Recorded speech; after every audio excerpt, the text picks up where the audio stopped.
تازه او خبر کابل کې د یوې شاندارې پروژې کارونه پیل شول. دا چې کومه برخه کې نو ویډیو تر پای وګورئ. اکثریت افغانان په دې باور دي چې د اوسنی حکومت راتګ سره د کابل ښاروالۍ رهبرۍ کې هغه کسان ځای پر ځای کړل شوي چې خپل مسؤلیت پیژني، ولس ته خدمت او د کابل ښار ښکلا ته کار ویلی او په دې برخه کې نه ستړي کېدونکي هلې ځلې کوي.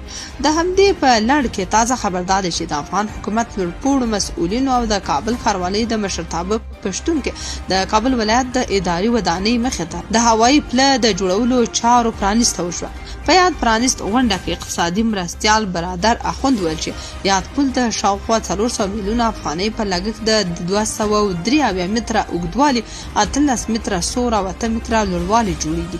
د هغه په وینا چې دې سره به له یوې خوا خلکو ته د تګ راتګ لپاره اسانتیاوې برابرې شي او له بلې خوا به د کابل د ښکلا سبب شي. ښاغلي برادر زیاته کړې چې په تیرو 2 لسیزو کې د کابل ښاروالۍ له لوري کوم بنسټیز کار نه و ترسره شوی او د دوی راتګ سره دې برخې ته ښه توجه شوی چې ټول افغانستان او په ځانګړې توګه د کابل خلک شاهدان دي.